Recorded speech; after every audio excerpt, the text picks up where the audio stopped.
anniversary. You're always working so hard and we deserve a treat. Exactly.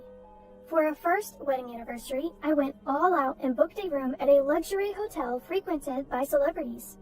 I did this solely to make my husband happy, but it turned out to be the catalyst for everything that followed. Rewind to a year ago. I, Chloe, was 28, and my husband Logan was 26. We got married without dating, what you might call a 0-day marriage. We met on a dating app, which I joined on a whim after having a few drinks. I was initially against dating apps. 90% of 28-year-old women's meetings are about beauty and romance. At 28, conversations with my girlfriends were mostly about beauty and relationships. It seemed like everyone was getting married and I was getting sick of people flaunting their happiness on social media. Then, one of my friends started using a dating app. I was skeptical but intrigued. The stories about the unknown world are interesting, and the drinks go well. The more I heard, the more interested I became. So I joined the app while a bit tipsy. The next day, when my hangover finally wore off, I was shocked. My inbox was flooded with messages. Since I've started this, why not have a little fun? That's what I thought as I replied to some messages out of curiosity. I chatted with a few people, but conversations with strangers usually fizzle out. The only person who caught my interest was Logan. After about a month of back and forth, we decided to meet. Maybe because we'd been talking every day, meeting for the first time felt like catching up with an old friend. On the first day we met, Logan said, "Let's date with the intention of getting married." I had a feeling it would come to this. Of course, I had my doubts, but I went with it. Since we were considering marriage, we quickly arranged a family meeting. Looking back, I was definitely caught up in the moment. My parents were shocked, but they were happy about their usually unromantic daughter's sudden announcement. Then came the family meeting at Logan's house. In hindsight, I should have sensed something was off. "Mom, I brought home my future wife," Logan announced, clearly excited. I felt a bit embarrassed, but Logan's mom, Grace, and his sister, Lily, came out with the same level of enthusiasm. When I greeted them, "Nice to meet you," Grace said, "Absolutely, nice to meet you too. Let's drop the formalities, we're becoming family after all." I felt happy, thinking what a wonderful family they were. The tension quickly melted away, and it felt like we'd known each other for years. Just when I thought it was time to leave, Lily asked, "So, how much do you make a year? We're family now, no secrets, right?" I was a bit taken aback by the sudden intrusive question. Logan jumped in, "I've just changed jobs, so I'm making an entry-level salary. But she's been a nurse for 8 years, so she makes twice as much as me." It was true, give or take. I didn't want to get into details, so I just laughed it off. Grace then said, "Wow, you're rich. What a fortunate marriage," and patted Logan's shoulder. He seemed proud for some reason. I felt a bit uneasy, but didn't think too much of it at the time. Logan's dad had passed away 5 years ago. They were living off Lily's part-time cleaning job and Grace's pension. Apparently, Logan was also contributing from his modest salary. Grace then asked, "So, where will you live? In an apartment?" I replied, "Actually, I bought a condo last year thinking I might not get married, so we're planning to live there." Lily responded, "You own a condo? Must be nice being rich. Good thing you're getting married. You should thank Logan." I quickly said, "No, I financed it fully. The mortgage isn't much different from rent. I'm just as surprised as you are about this sudden happy development." Grace then said, "We'll be counting on you from now on. We might need your help with a few things. Let's all share as a family." The word share made me feel a bit uneasy, but since it was our first meeting, I didn't press the issue. "Thank you. I look forward to your guidance if there's anything I need to improve." With that, I left for the day.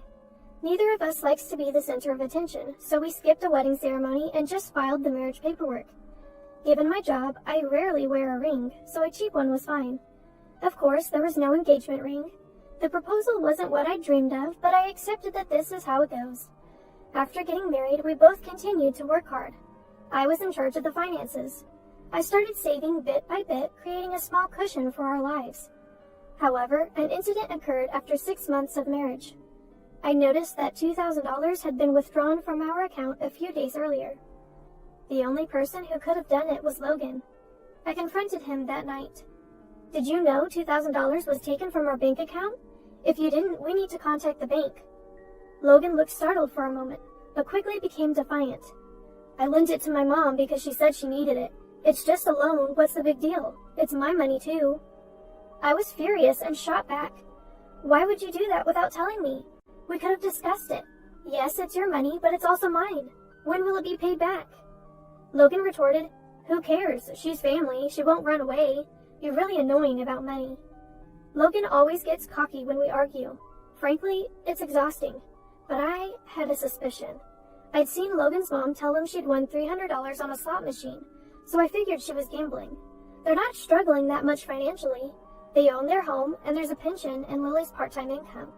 They're not concerned about appearances, so they usually wear the same clothes, and eat instant food because they don't like cooking. But the $2,000 incident changed something in me. Until then, all their savings were joint, but I contribute more. From then on, I decided to save the extra money separately.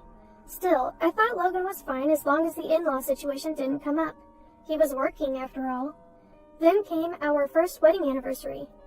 We're usually far from extravagant, but I thought we could splurge a bit for our anniversary. I was excited to announce a surprise trip when I got home, but Lily was there. She's been coming over frequently lately, eating dinner and leaving. I was starting to feel stressed about coming home to find Lily there after a long day of work. In hindsight, the timing for announcing the trip was bad. I was probably too eager to share the news about the hotel reservation I'd worked hard to get. Logan's eyes lit up when he heard about the trip, but the person who reacted even more was Lily. What? Is it that hotel they show on TV? That's not fair. How did you manage to book a luxury hotel? I confidently said, so we've never been on a trip just the two of us, so we decided to splurge this time. I was glued to the computer on the day the bookings opened. The slots fill up in an instant, so it was nerve-wracking, I shared. My sister-in-law retorted, wow, how unfair of you. Just because you're a nurse and can go on trips anytime doesn't mean you should. My mom and I struggle to make ends meet. We should be the ones going on this trip. Consider it an act of filial piety and give it to us. I had forgotten, but my sister-in-law loves to travel even though she claims to be broke. She has the time because she works part-time and takes local trains to go anywhere. Even worse, she's a habitual fare dodger, getting off at unmanned stations. She shamelessly brags about it. I honestly don't want anything to do with someone who acts like this. There's no way I'm giving up our trip to her. I firmly refused. Absolutely not. We've been saving up for this trip. Logan works hard. We haven't even had a wedding ceremony, let alone a honeymoon, so we're splurging this time. Sister-in-law, looking displeased, said to Logan, you married an awful wife who can't even appreciate her in-laws. This is what happens when someone in the family marries a weirdo. You should divorce her, just like I did. Logan looked down and said nothing. That made me even angrier. Sister-in-law, feeling uncomfortable, muttered, such an arrogant daughter-in-law, and left. Logan looked puzzled as he watched her leave. The excitement for the trip was ruined. We went to bed that night in an awkward silence.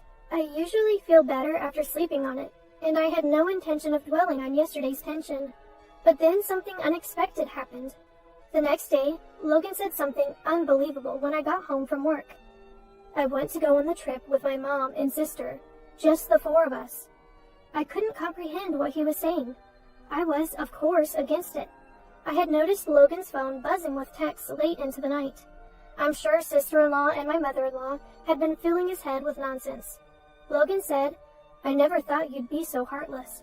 Marriage is about families coming together, not just individuals. If you're going to be like that, then you don't have to go. Am I wrong? He's completely wrong. I get the family connection, but that's not the point. He must have been manipulated by his family since last night. We couldn't agree, and the conversation went nowhere. I was saddened that a trip meant to bring joy had led to this. The next day, with an awkward atmosphere, I came home to find mother-in-law and sister-in-law there. Mother-in-law said with a smug look, oh, welcome back. We've settled the trip issue. Stop fighting. The trip will be for me, my daughter, and my son. I was too shocked to speak. I asked Logan, this makes no sense. What happened? Explain. Though I doubt any explanation will satisfy me. Logan said, it's just as my mom said. I told her about our recent issues and she came up with a solution. I'm going, you're staying. That's it. I finally lost my temper. What? That's not a solution at all. Why are you guys even going on a trip? Are you all out of your minds? 3 of you and not one sensible thought among you? Logan explodes with anger.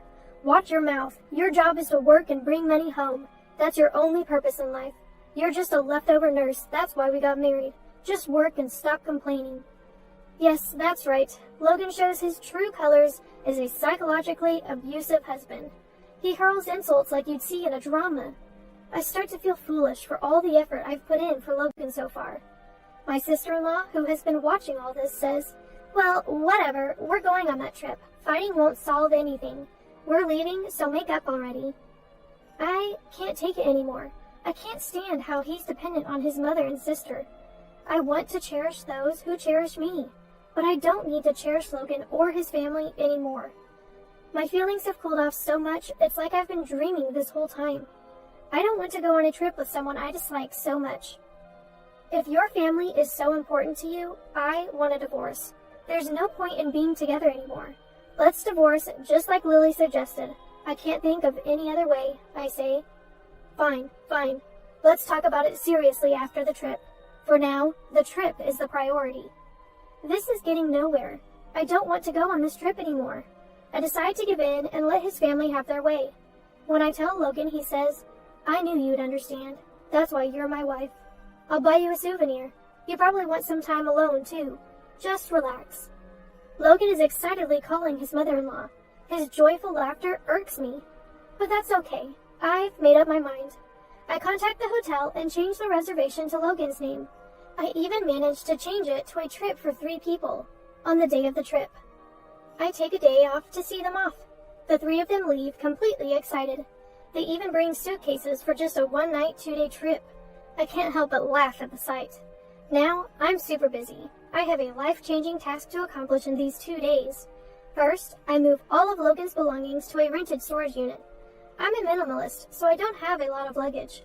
I get help from a friend at work, and we finish in less than 2 hours. Now Logan has no reason to come back. His condo is in my name, bought when I was single. I never want to let him in again. The locksmith I'd booked arrives. In just over an hour, Logan can no longer enter the house. I've also consulted with a lawyer named Mason about divorce. I bring audio evidence of the psychological abuse, and Mason says, "This is a guaranteed win. Please let me represent you." I don't have to be directly involved in the divorce talks anymore. And here's the funny part. Logan and his family somehow think the hotel is prepaid. I never said it was. I had only made the reservations. I even ordered a fancy cake and champagne, planning a surprise for our anniversary. Of course, all of it was to be paid at checkout. They must have had a blast thinking it was all prepaid. Like a Last Supper. The next day. As expected, my phone won't stop ringing around checkout time. I ignore it, all within my expectations. I'm amazed at the audacity of his family, staying at a luxury hotel with no money. I can almost see the Logan family turning pale at the bill. And eventually, they end up in police custody. I wash my hands of it. I have one last gift for this troublesome family. I mail the divorce papers and the key to the storage unit to Logan's family home. Not a single item of Logan's remains in my condo. My cozy space from a year ago is back. I prepared before anyone else, foreseeing that the divorce would be contested. Mason will handle everything. Eventually, his family scrapes together enough money to pay for their luxury trip and get released. They were already poor, and this just made it worse. When they returned, they kicked my condo door, and my neighbor called the police. Given that we're in the middle of divorce mediation due to psychological abuse, Logan gets slapped with a restraining order. His family can't afford a legal battle, so they quickly agree to the divorce. I also claim compensation in the divorce proceedings due to the psychological abuse. And just like that, I'm single again, easier than I thought. His family seems to be relying on my ex-husband's income for a while. He probably couldn't quit gambling. Their problems continue. Logan, who couldn't hold a job, often overslept and took days off, which is unacceptable for an adult. When I pointed it out, he silenced me, saying he's prone to mental illness. That made me shut up, yet he had the nerve to argue with his boss and quit. His sister is also unemployed for some reason. They're struggling financially more than ever, refusing welfare and accumulating debt. I even saw a menacing guy lurking around their home recently. It felt like a scene from a movie. As for me, I'm stress-free and doing well at work. I can cut corners on housework since it's just me. Financially, I'm better off post-divorce, which was unexpected. And I even got promoted to supervisor. It's a challenging job with responsibilities, but I enjoy it. I wasn't planning on dating for a while, but I started seeing Caleb, a doctor who had been a confidant before my marriage. Unlike someone I know, Caleb is financially and emotionally stable. But now, I'm extremely cautious about marriage. One thing's for sure, dating apps aren't for me. I still believe in natural encounters. Looking back, I'm grateful and thankful that they took that trip from me.